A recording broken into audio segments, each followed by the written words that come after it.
రైతు భరోసా గురించి. అవును, రైతు భరోసా మీకు పడ్డదా? చూసుకున్నారా ఎంత వచ్చింది కదా? ఏ ఇద్దరు కలిసినా ఏ నలుగురు కలిసినా రైతు భరోసా నీకు పడ్డదా? నాకైతే రాలేదు. లేకపోతే బ్యాంకుకి పోయి రైతు భరోసా పడ్డదా? సో ఇవే రైతులలో పొద్దున్న లేస్తే పాపం కళ్ళు కాయలు కాసేలాగా చూస్తున్నాం అయినా. ఎప్పుడు ఇస్తున్నారు? ఈ పెద్ద ఆంధ్రజ్యోతి పత్రికల్లో పెద్ద పెద్ద తలకాయలతో తాటికాయంత అక్షరాలతో రాస్తారు కదా. మస్తు కోపం వచ్చింది అయ్యా బాధాకృష్ణ మీకు. ఎందుకంటే మేము ప్రతిదీ కూడా మీరు వారము మీరు వీకెండ్ విత్ పలుకుల్లో కొత్త పలుకులలో దరిద్రమైన రోతపు పలుకులు పలుకుతుంటే మేము ప్రశ్నిస్తున్నామని ఏమేమో మాట్లాడారు కదా. అంతకంటే ఎక్కువ మాట్లాడగలుగుతాము. ఏమైంది? నీ పత్రిక నీతి నిజాయితీ విలువలతో కూడుకున్నదని కదా. ఏమైంది? జనవరిలో ఇస్తాము, సంక్రాంతికి ఇస్తాము, అప్పుడు ఇస్తాము, ఇప్పుడు ఇస్తామని రైతు భరోసా గురించి చాలా తెలంగాణ ముఖ్యమంత్రిని భుజాల మీద మోసి లేపడానికి రాసిన రాతలు కదా. ఏమైంది మరి? ఇంకా జనవరి 26 రాలేదా మీకు? ఇంకా అవునులే, మీకు ఎక్కడో రెస్ట్ తీసుకుంటున్నారు కదా. మీకు జనవరి 26 తేదీ ఇంకా మీకు ఇంకా వచ్చినట్టు లేదు. దీని మీద నేను చాలా వీడియోలు చేసిన గతంలో ఈ రైతు భరోసాకు సంబంధించి. అయితే ఈ రైతు భరోసాకు సంబంధించి క్యాబినెట్ సమావేశం జరిగింది. క్యాబినెట్ సమావేశంలో ఏదో ఒక డెసిషన్ తీసుకుంటారు, టక్క టక్క టక్కమంటూ రైతు భరోసా పడుతుందని అందరు అనుకున్నారు కదా. కానీ ఏమీ జరగలేదు. ఆ రైతు భరోసా గురించి కనీసం బయటకు వచ్చిన మన రెవెన్యూ మినిస్టర్ గారన్నా మాట్లాడతారేమో అడిగిన దానికని తుర్రుమని పారిపోయిండు.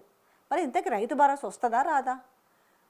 అంటే ఓహో ప్రజలకు ఏం ఇంజెక్ట్ చేసిరు మైండ్లో అంటే మేము ఎలక్షన్లు ఉంటే మాత్రమే రైతు భరోసా ఇస్తాం, లేకపోతే లేదనేలాగా ఇంజెక్ట్ చేసిరు. అసలు ఎన్నికలకు రైతు భరోసాకు ఏం సంబంధము? జనరల్గా ఎప్పుడు ఇవ్వాలి? పెట్టుబడి సాయం నాట్లు వేసుకుంటప్పుడు ఇవ్వాలి. నాట్లు వేసుకుంటప్పుడు లేదు, పంటలు కోతకు వచ్చినప్పుడు లేదు. మనం ఇది నాట్లప్పుడు కాదు, ఇది ఓట్లప్పుడు ఇచ్చే రైతు భరోసా అన్నట్టుగా ఈరోజు మారింది. పోనీ ఏమైనా జెడ్పీటీసీ ఎంపీటీసీ ఎలక్షన్లు ఏమైనా జరుగుతాయా అంటే అవి ఎక్కడ చూస్తారు? అసలు వాటిని ఎందుకు? వాటికి అధికారాలు లేవు. సర్పంచ్లే ఎంపీటీసీలు ఎంచుకుంటే అయిపోతుంది కదా. ఈ ఎంపీటీసీల తర్వాత జెడ్పీటీసీని ఎంచుకుంటే అయిపోతుంది కదా. దీని గురించి చర్చ చేస్తున్నట. మరి ఇట్లాంటి నేపథ్యంలో మరి ఈ జెడ్పీటీసీ ఎంపీటీసీ లేకపోతే రైతు భరోసా ఎక్కడి నుంచి వస్తుంది? మీరు అనొచ్చు, ఎందుకు రాదు? 9,200 కోట్లకు గాను వీళ్ళు ఆర్బీఐ దగ్గర ఎన్నెంటి పెట్టారు కదా, ఆ పైసలు వచ్చినాయి కదా, మాకు ఇస్తారు కదా అని ఉండొచ్చు. ఆ 9,200 కోట్లు ఇంకున్నాయి అనుకుంటున్నారా? డౌటు. నిజంగా 9,200 కోట్లు కనుక నిజంగా రైతుల కోసం ఇన్నెంటి పెట్టే తెచ్చుంటారు. దీంట్లో ఏమీ డౌట్ పడాల్సిన అవసరం లేదు. కానీ మరి ఆ పైసలు ఉండాలి కదా. ఇది తెలుసు కదా, ఆ పైసలు ఏమైతే అన్న ముచ్చట తెలుసు కదా. ఇక అవి మరి గాంధీ కుటుంబానికి ఎంత పోయినాయో తెలియదు, కాంట్రాక్టర్ల బిల్లులకే పోయినాయో తెలియదు, మరి దేనికి పోయినాయో తెలియదు. ఉండుంటే మరి టక్ టక్ టక్ టక్ మన మెసేజ్లు రావాలి కదా. అయితే ఇంకొక విషయం ఏంటంటే ఈ రైతు భరోసా బదులు ఎట్లా పోయి దీన్ని కంప్రెస్ అంటే ఎట్లా పోయి దీన్ని లేకుండా చేయాలి. ఈ రైతు భరోసా అనేది ఏంటంటే గత ప్రభుత్వము రైతు కోసము చాలా గొప్పగా రైతులు అడగకపోయినా మీకు పెట్టుబడి సాయం కింద మేము ఇస్తామని చెప్పారు కదా. ఇది చాలా మంచి పేరు వచ్చింది. ఇది అందరిలో పాకిపోయింది. అరే ఇది మనకే రేపు కొంపం వచ్చేటట్టుంది కదా. ఇది టోటల్గా లేకుండా చేసి ఇంకేదన్నా పెడితే మంచిగా ఉంటుంది కదా అనుకుంటున్నారంట. ఇంకేదన్నా అంటే ఏదో గొప్పగా ఇంకేమో ఇస్తారని కాదు. ఇప్పుడు ఈ రైతు భరోసా అంటే మనం రైతు బంధు గతంలో అందరికి ఇచ్చిరు, అయినప్పటికీ మనం వీటి మీద బాగా జనాలకంతా నెగిటివ్ చెప్పి మనం బాగా సక్సెస్ అయినాము. సో మనం ఇప్పుడు ఏం చేద్దామంటే ఒక ఎకరము ఇప్పుడు ఎన్ని ఎకరాలన్నీ ఉండని గింత పైసలు ఇద్దాం. ఏది 5 ఎకరాల లోపలకి ఎన్నెన్నుండి వాళ్ళకి వాళ్ళందరికీ కాదు, ఈ 5 ఎకరాల లోపలకి ఎంత నుండని ఓ సంవత్సరానికి 10,000 ఇద్దాం. ఎంత ఆశ్చర్యపోతున్నారా? ఇదే ప్రతిపాదన తీసుకొస్తున్నాడు గుండు గుత్త లెక్కన. ఎవడు ఎకరానికి ఇంత ఇచ్చిరనుకో, సరే పోనీ 100 ఎకరాలు పక్కన పెట్టి అన్నారు కదా, 100 ఎకరాలకు ఇచ్చిండు కేసీఆర్, 50 ఎకరాలకు ఇచ్చిండని పాపం లేనిపోనివన్నీ చెప్పి ప్రజల మైండ్లో నెట్టేసే ప్రయత్నం చేసిరు.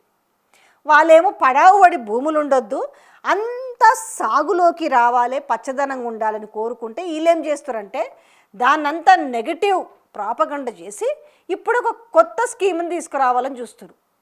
కొత్త స్కీమ్ ఏమీ కూడా ఎవ్వరికి మేలు కలిగే విషయం కాదు. ఇవాళ సరే ఒక 5 ఎకరాలకు 10 ఎకరాలకు ఒక సీలింగ్ తీసుకొచ్చి ఇగో మేము ఈ 10 ఎకరాల వాళ్ళకి మేము రైతు భరోసా ఇస్తాము, లేదు మేము 5 ఎకరాలకే ఇస్తామని చెప్పినా ఓకే. అట్లా కాదట.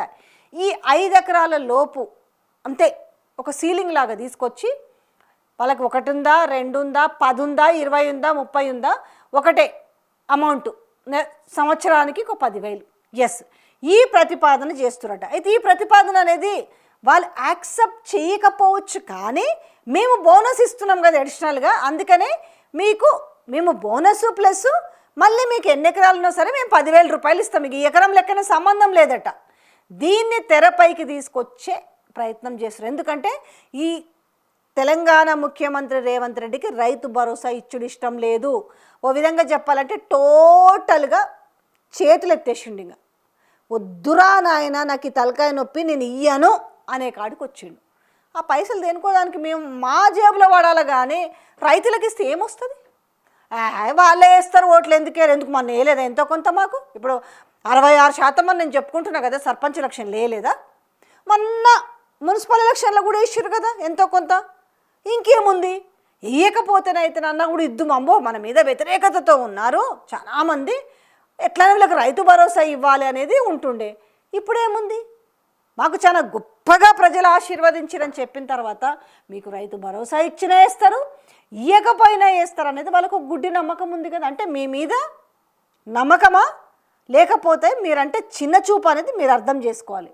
సో రైతు భరోసా గురించి ఓవరాల్గా హ్యాండ్స్ అప్ అన్నట్టుగా చేతులు ఎత్తేసింది ఇలా రేవంత్ రెడ్డి సర్కార్. ఇంకా వస్తే ఒక సామెత ఉంటుంది తెలుసా, సచ్చినోని పెళ్ళికి వచ్చిందే కట్నమని మనం చాలా సందర్భాల్లో మాట్లాడుకుంటాం కదా. ఇప్పుడు ఇక అదే లెక్కన అనుకోరి, వస్తే వచ్చింది, లేకపోతే లేదు. ఇంకేముంది ఎలక్షన్లు ఇప్పుడు?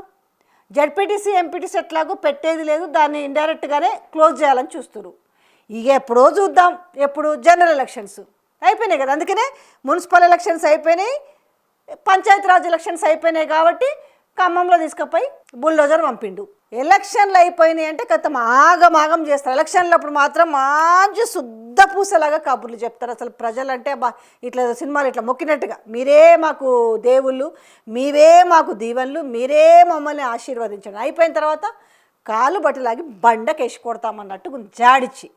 సో ఇప్పుడు ఎట్లుందంటే ఇలా ప్రజల పరిస్థితి కూడా చేతులు కాలినాక ఆకులు పట్టుకుంటే ఏంది లాభం అన్నట్టుగా ఉంది పరిస్థితి. హైదరాబాద్లో చూస్తే ఇప్పుడు మూసీ పేరు మీద గాంధీ బొమ్మ పెడతారట పెద్దది, అందుకోసమని ఇల్లు గుల కొడతారట, బాలదో గోస. ఆడపోతే ఖమ్మంలో చూడు, మననేమో మరి ఖమ్మంలో అంత మంచిగా మున్సిపల్ ఎలక్షన్లో వేసిరన్నారు, సర్పంచ్ ఎలక్షన్లో ఓట్లు వేసిరట. ఆ విలువను ఉండాలి కదా. ఆఖరికి ఆ భూదాన్ని దాంట్లో ఇచ్చిన భూముల విషయంలో ఎప్పుడో వాళ్ళ ఇండ్లు ఉంటే ఇవాళ పీకి పాతరేసిండు. వాళ్ళు ఎన్ని శాపనార్థాలు పెడుతున్నారు, ఈయన శౌర్యాల సీసం పోసుకున్నాడు. ఇప్పుడు ఇది పరిస్థితి. ఇవాళ తెలంగాణ రాష్ట్రంలో ఉన్న పరిస్థితి మీకు కళ్ళ కట్టినట్టు అర్థమవుతుంది. కొత్తగా ఎవరో చెప్పాల్సిన అవసరం లేదు. కాకపోతే ఎట్లుందంటే ఇవాళ చేతులు కాలినాక ఆకులు పట్టుకున్నట్టుగా ఉంది పరిస్థితి.